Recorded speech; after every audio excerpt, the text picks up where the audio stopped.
Hello, everyone, and welcome back to the Animation All the Time podcast. As always, I am your host, Connor. With me here, because I know English and can speak very good, clearly, I have my co-host, Stanley. And we are doing our first episode in our series where we are taking a look at every single episode of Attack on Titan, and we're going to go ahead and talk about it. Not necessarily a formal review, but very critiquey, very review-ish. So let's go ahead and get right to it. The first episode we have is called To You in 2,000 Years, The Fall of Shinganshina, Part 1.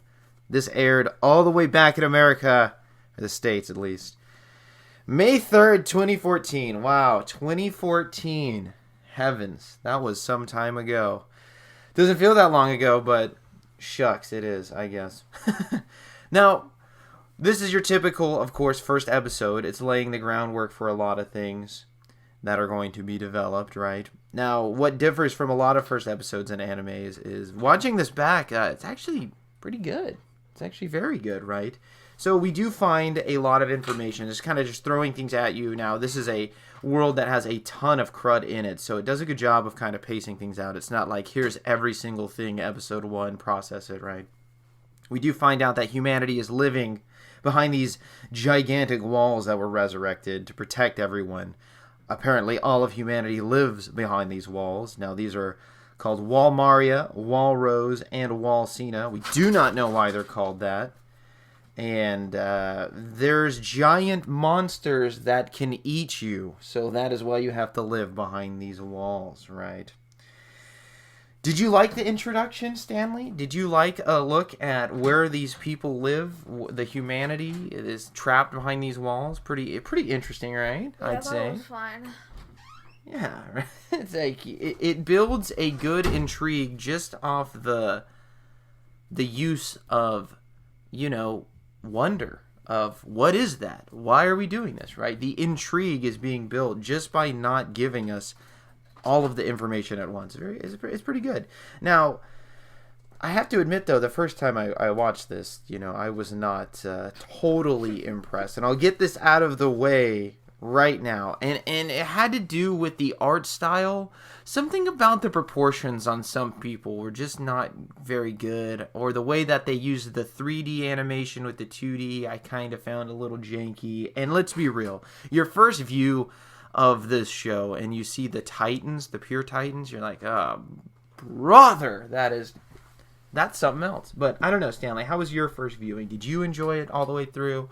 Did you go, this is my show, this is my jam? I was not. I was like, I don't know how to explain it. I was like, I was weirded out by it, but I continue to watch it. Like, I had no complaints except being like weirded out by it, by like the Titans and stuff, so. Yeah, there was just a few things that bothered me, and maybe we'll get this right out of the way, particularly when the scouts first come back and everyone's all excited to see him, and we find out that one of the scouts did not come back, except for his arm.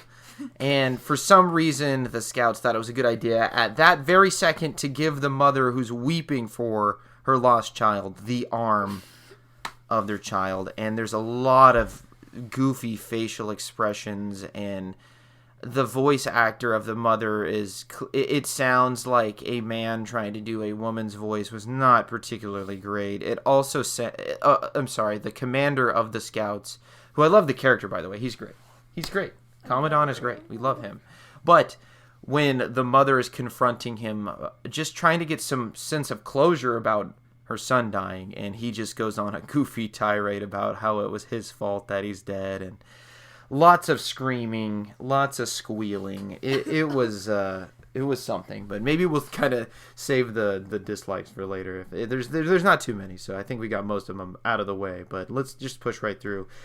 We're joined in the first episode with pretty much our two main characters throughout this series, really, even though Mikasa, I forget, can even talk at times. But Eren Yeager and Mikasa, what are they doing? Mikasa Ackerman with Eren, they're collecting some firewood, it appears, right? Outside of the city of Shinganshina. Well, I guess it would be in or out. I don't really know if the proper way to say that is, but we find Eren having some pretty epic, foreshadowy, intense dreams, right? Now, unfortunately for him, do you remember the dreams he's having, Stanley, off the top of your head? No. Remember his dream?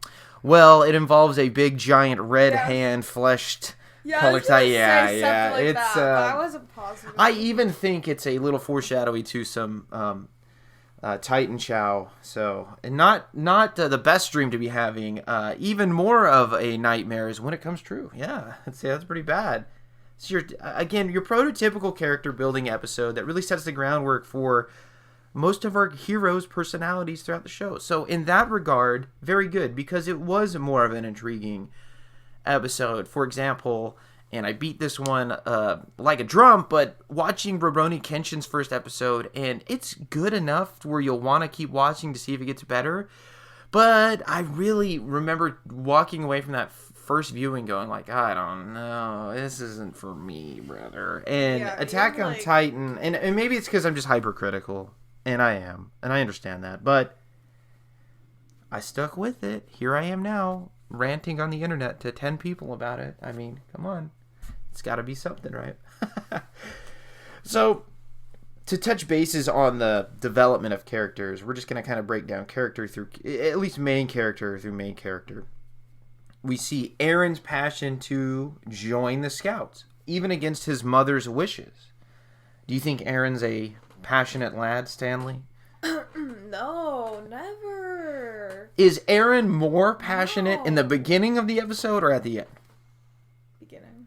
Oh, what? Even after events has transpired? Interesting. Well, the episode. You said episode. At the At the end of the episode, he just like ends off with his mom dying and be like, Oh, yeah, okay. You're right.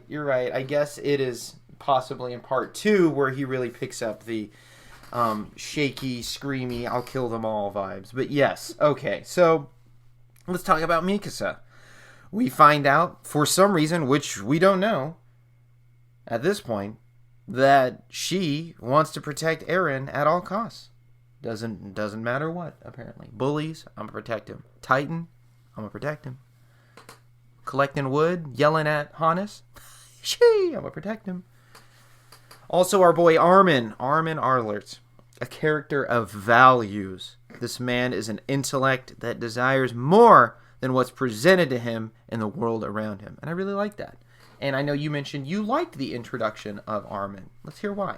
because he's all like, ooh, just like getting beat up. He's all like, I'm not gonna beat you up. Like, what the hell? Like, that's not how it works. That's right. I think Stanley's bringing up the fact that Armin is a character true to himself, even in the worst of instances. My man said, no, I'm a pacifist. I'm not going to throw hands with these bullies. I'm going to take my lumps and go on my way. Luckily, he had some good friends to bail him out of that, so he didn't have to take that many lumps, though he was getting worked over pretty good. He's like, I can't fight you back, bullies. I'm a pacifist. And the bullies were like, yeah, well, I'm going to pass these fists right over to you. And I said, ouch, that's not a good look. Another thing we noticed is how the military of the world has grown kind of lazy in the last 100 years of peace, right? These walls were resurrected 100 years ago. The Titans haven't broken in, haven't attacked anyone for 100 years in the walls at least. And they're pretty lax. They're having a good time. We see our main man, Hannes, kind of a friend, kind of a father figure to Mikasa and Eren. And he's talking with the kids like it ain't no thing but a chicken wing. These Titans, whatever, right? Hannes is very confident. All the military guys are very confident that A, no Titan's gonna break into the wall, and B, if they do, they're calling them dumb. We can handle them. They're slow. There ain't no thing. But happened to be the day where something did happen. So I like the kind of look at not just characters, but the workings of the society in the world. Pretty good. Did you like the Hannes character in this episode? Right, he comes off bad. But does Hannes get better? No. You don't like Hannes, and I do not know why. Sipping on a big pint of Hannes haterade back here, everyone. Stanley. So, let's keep going. Stanley, how important was this episode in the grand scheme of Attack on Titan? I don't really know because you get introduced to all the characters, but really all you learn in the episode is the Titans, which you would have figured out if the first episode wasn't there Titans and the walls. That's like really all like you learn, I guess. I think you learn more in the first like 5 episodes than you do in the like. Well, sure, right, when they continue to build the wall. But what about this? Let me be more specific. How important is this episode for Eren Yeager? Oh. Well, I don't know. His like mom died and stuff, so like I guess pretty important. That is a great point. And I have written here, well, Eren Yeager is the main character of the show. And after watching the Colossal Titan and the Armored Titan break through the wall and change humanity's way of life forever, Eren did not change. It only fueled his desire to join the Scouts and kill the Titans greatly. I mean, also, he did watch his mother get eaten by a Titan and couldn't do a thing. So, you know, I don't know if that mattered too much, but I think it did. So, yeah. When you watch this first episode, do understand a pretty dang good first episode. Now, I get it. My first time, maybe you'll watch it the first time and have the same experience that I walked away with, where I wasn't totally pleased because I'm hypercritical and I was boo-hooing about certain things. But overall, especially if you enjoy the show and go back and watch it, we're spoilers, of course, in this episode if you couldn't tell. But going back, man, the foreshadowing and the characters, every episode, it feels like they give you a little drop to keep you invested. And I really got to say, I appreciated that. Stanley, is there anything you want to add about the first episode of Attack on Titan? No. I think that was pretty straightforward. I'll try and keep the episode for when we're reviewing, the show, each episode, kind of short. We let that first one run about 40 minutes. We're around 12 minutes right now. I think that's a pretty good runoff time. So, once again, my name is Connor on the Animation All the Time podcast. Joined here with my pal, Stanley. And if you did enjoy, go ahead, subscribe, like. We'll be doing more. So, thanks for tuning in, and have a good day.